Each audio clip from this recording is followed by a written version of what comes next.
तू जेवढी फास्ट चालवते ना तेवढी नाही जाणार बाबा माझी गाडी. It is too much congestion.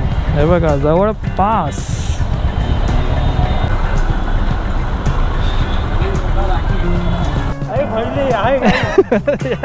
कधीपासून चालू आहे काय म्हणतो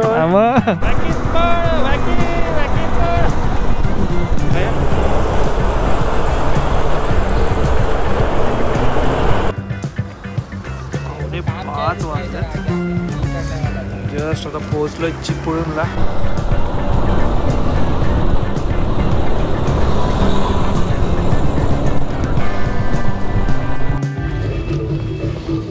यार इथे सेट करणं खूप मेहनतीचं काम आहे. डिवाइस सेट आपला. Hello mic check. नमस्कार मित्रांनो, कोकणचं रायडरमध्ये तुमचं पुन्हा एकदा स्वागत. कारण आज आपण परत चाललो आहे कोकणामध्ये. त्याच रूटने नाही, आपण पालीचा रूट करत नाही चाललो आहोत. यावेळी आपण जाणार आहोत पेण नागोठणे त्या मार्गाने जाणार आहोत आणि रात्रीचा प्रवास करणार आहोत. तर आजची ही स्पेशल राईड माझ्यासाठी तरी आहे, कारण आपण चाललो रात्रीच्या राईडवर. काय म्हणतो टोटल 6 बाईक्स आता निघणार आहेत नाईट राईड, कोकणची राईड करायला. जातानाची तयारी एवढीच केली आहे की रेनकोट सोबत घेतला आहे. सॅडल बॅगमध्ये तर काय फक्त कपडेच आहेत, एक्स्ट्रा काही सामान नाही आहे. फक्त गोप्रोचा एक बॉक्स आणि गिम्बल घेतलेला आहे. बाकी एक्स्ट्रा सामान काय घेतलं नाही आहे. आणि आपल्याला माहिती आहे की मे महिना आता चालू आहे, पण मे महिन्याच्या सुरुवातीलाच पाऊस पडला आहे. तर त्यामुळे थोडं प्रिकॉशन घेऊन रेन कवर घेतलेत सॅडल बॅगसाठी. थिंक ह्या बाईकलाच 9 वर्ष झाली आहेत. जवळपास मे बी 7-8 वर्षानंतर मी नाईट राईड करतो आहे कोकणात जायला. काय म्हणतो थोडं एक्सपिरियन्स कमी आहे, अनुभव थोडा कमी आहे नाईट रायडिंगचा. तर त्यात थोडं बघूया काही शिकायला मिळतं आहे किंवा अजून काही अनुभव येतात आहेत नाईट रायडिंगमध्ये, ते आपण पुढे बघू. या राईडला निघायच्या अगोदर 2 गोष्टी केल्या आहेत. बाईकला पूर्ण वॉश केली, त्याचे चेन क्लीन करून त्याला लूप करून घेतली पटकन, कारण आपल्याला जवळपास 450 किलोमीटर जायचं. तर त्याआधी चेनची लुबिंग होणं खूप गरजेचं असतं, त्याच्यामुळे फर्स्ट ते करून घेतलं. बाकी सर्व्हिसिंग या गाडीची तर मी काय केली नाही आहे. जे नॉर्मल जशी लास्ट टाईम केली होती तेवढाच, एवढी काय सर्व्हिसिंगची सध्या गरज नाही आहे. ब्रेक पॅड वगैरे सगळे नॉर्मल आहेत, क्लच वगैरे नॉर्मल आहेत. आणि या गाडीचा आपला प्रवास दररोज चालूच असतो, कारण ऑफिसला जाण्यासाठी मी हीच बाईक यूज करतो. त्यामुळे आपल्याला याचा प्लस मायनस पॉईंट माहिती आहेत, म्हणून सर्व्हिसिंग केली नाही आहे. पण तुम्ही जर राईडला जात असाल तर जर समजा तुम्ही दर दिवशी वापरत नसाल बाईक, तर सर्व्हिस करून घ्यावी हेच माझं सजेशन राहील. कारण त्या बाईकमध्ये कुठे काय फॉल्ट असेल ते आपल्याला काहीच सांगता येत नाही. काय म्हणतो आता आपण सध्या आहोत अंबरनाथच्या डीमार्ट जवळ.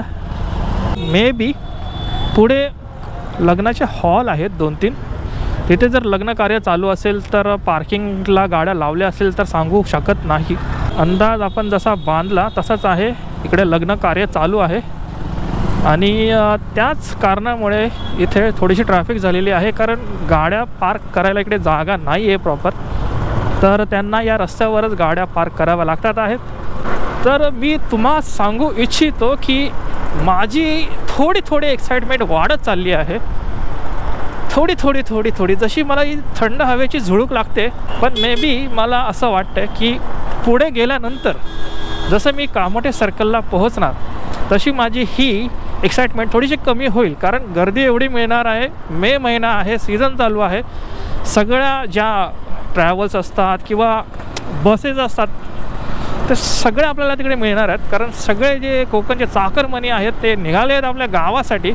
कारण आज माझीच फॅमिली निघाली आणि मी आज नाईट राईड करायला चाललो आहे जस्ट बाईकवरून. आपण 12 वाजता देवगडला पोहोचू उद्या आणि सकाळी मे बी 5-6च्या आसपास संगमेश्वरला पोहोचू. आता वाजलेत 9. आपल्याला जे आपले मुटाटकर बंधू आहेत ते मिळणार आहेत, भेटणार आहेत आपल्याला. तर आपण त्यांच्याशी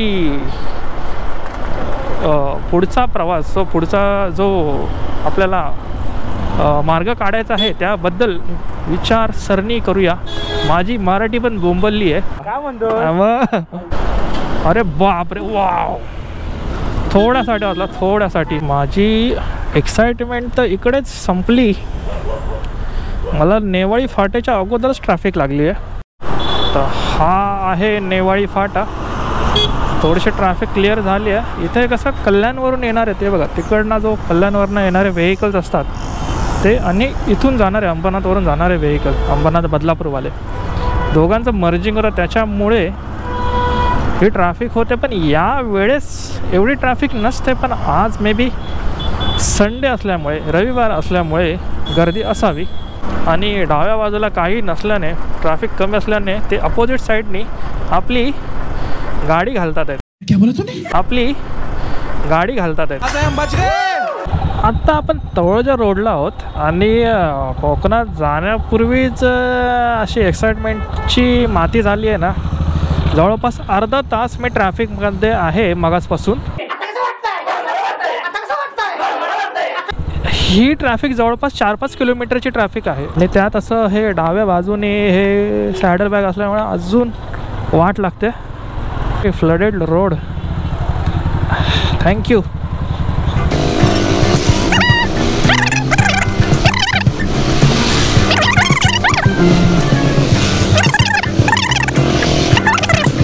there is a too much congestion. हे बघा जवळपास, हे बघा जवळ अजून 2 किलोमीटरची ट्रॅफिक बाकी आहे. लोकांची पण हालत बघा, रिक्षा मिळत नाही आहे प्रॉपर. आणि ना मला पण कसं तरी वाटतंय की त्यांना हॉर्न मारायला. आणि लिटरली बघा हे लोक बायका पोरा घेऊन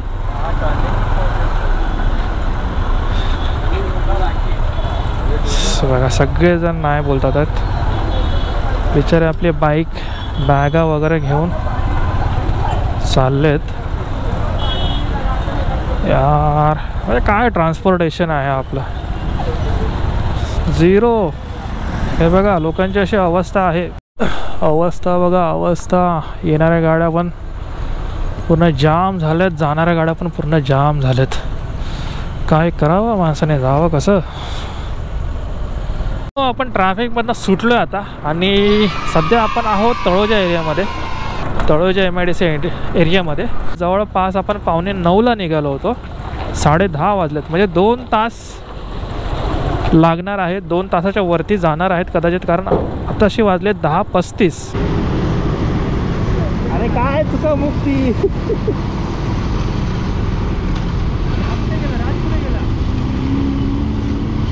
अरे मग आपण तिकडे दत्ता स्नॅक्स आहे ना, स्नॅक्स सेंटर, तिकडे भेटलो असतो.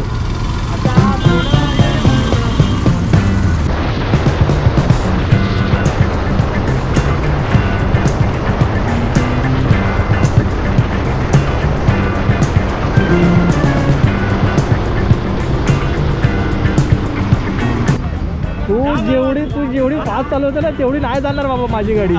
तेवढी गाडी नाही जाणार माझी. अरे हे चल आरामात. चला आता पनवेलवरून निघतो आपण मुंबई गोवा महामार्गासाठी. बबल्या तोच रूट ना बा, नॉर्मल तोच रेग्युलर. सध्या 4च बाईक आहेत, 1, 2, 3 आणि 4.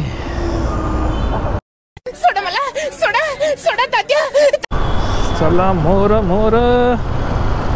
हा भाई जरा जास्तच फास्ट चालवतो. गाडीची कंडिशन एवढी खास नाही आहे.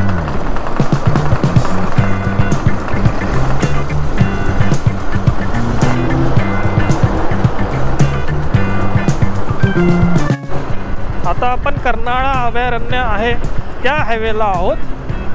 बिपिन हेडवर आहे, म्हणजे फर्स्ट तो आहे, सेकंड राज आहे, याचं नाव नाही माहिती मला.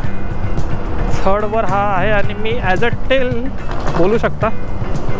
4थला मी आहे. असं चाललो आहे. पण छान वाटतं आहे, वातावरण मस्त असं थंडसारखं आहे. आणि नाईट राईडचं फर्स्ट टाईम नाही बोलू शकत, तिथं सेकंड टाईम. फर्स्ट टाईम यांच्यासोबतच मी गेलो होतो, तेव्हा मंडळी वेगळी होती, फक्त बिपिन होता सोबत.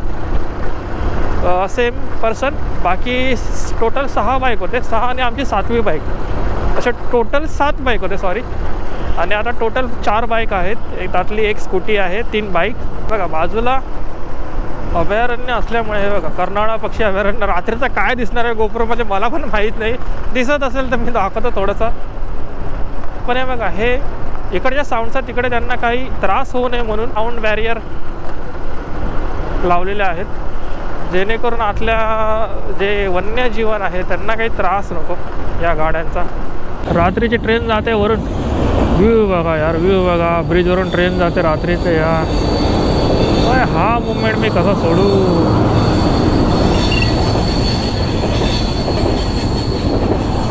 चलो खतम. दिवसाची नाही पण रात्रीची मिळाली ट्रेन. मी माझ्या आवडीच्या रस्त्यांवर बोलतो सॉरी, आवडीच्या जागेवर आलो आहे. वाकण फाटा हा माझा नेहमीचा रूट आहे, रेग्युलर रूट वाकण फाटा. आणि हीच ती नदी जी मी बोलतो आंबा नदी. Wow, this was my actual route. तो पालीवरून वाकण फाटा. 11:15 वाजल्यात. जर मी खोपोली थ्रू आलो असतो तर वाकण फाट्याला कधीच पोचलो असतो. आय थिंक 12 वाजता पोचलो असतो, 12 साडे 11पर्यंत पोचलो असतो. पण आपण कामोठे मार्गे आल्यामुळे आपल्याला लेट झाला थोडा 1-1.5 तास.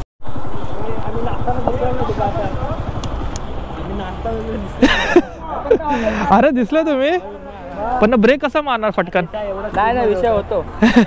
मी लक्ष ठेवून होतो. हा कधीपासून चालू काय म्हणतो मग कंटिन्यू नाही चालू ठेवत, पण असं मध्येच चालू ठेवतं. मग अशी ट्रेन दिसली ना त्याचं काढले व्हिडिओ. राज आणि एका ओळखता तू? जीवन. तू? सर्वेश ना बाय. लतेश कोणाचा? सुमितचा भाऊ का? हा छोटा भाऊ. मी तुम्हाला जी बोललो होतो मुटाटकर भाऊ की ती हीच सगळी. तर ह्या आपल्या बाईक आहेत. आपली फर्स्ट आहे R15, नंतर आहे FZ, नंतर आपली आहे होंडा, नंतर होंडा स्कूटी आहे. ही घ्यायची ही सुझुकी. ही पण सेम ना, सेम मॉडेलचं नाव काय हे? ओके हॅव्हिनेस. से जवळपास 1, 2, 3, 4, 5 आणि 6 बाईक झाल्यात. मग असे 4 होत्या, 2 बाईक आता ॲड झाल्यात. अजून कोण येणार आहे तिसरं? ठीक आहे, अजून 7वी बाईक आहे ती, तो पुढे गेला. आपण कॅचअप करूया. मारणार आहे विली सांग.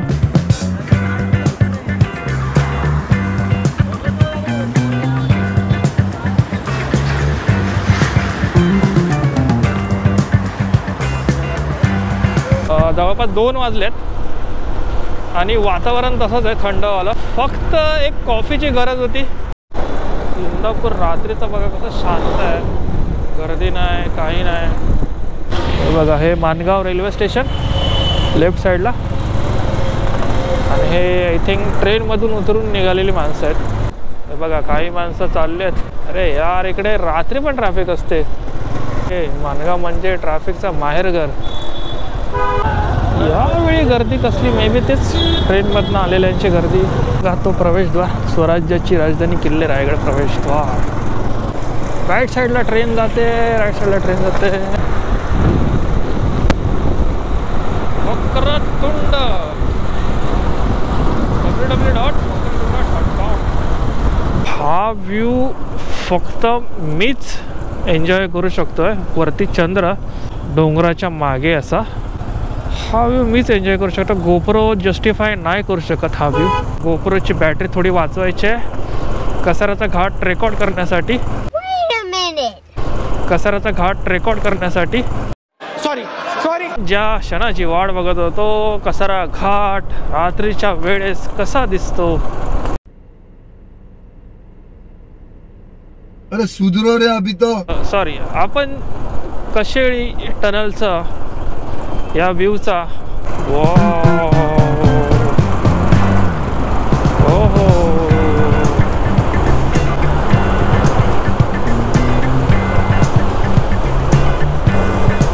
छान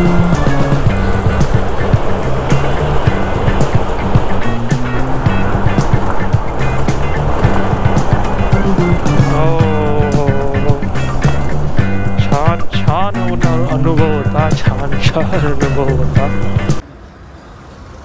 5:45 वाजले. जस्ट आता पोहोचलोय चिपळूणला. राजीबा मृत्युल्याच्या इकडे आपण घेतोय थोडीशी चहा.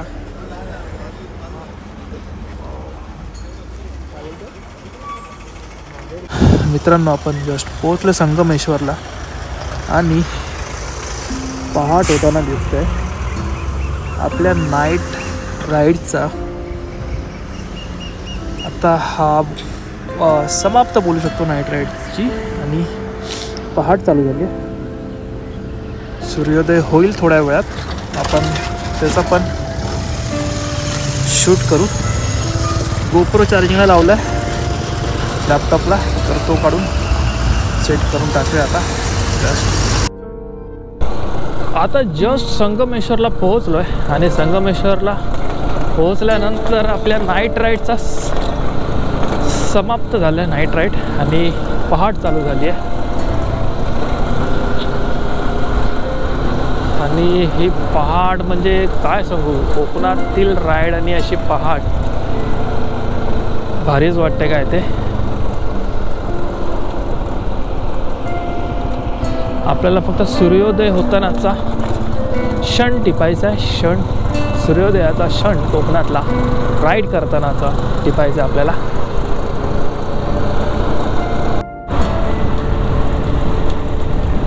विजयाची चादर बघा पसरली आहे पहाटे पहाटे संगमेश्वरच्या परिसरामध्ये.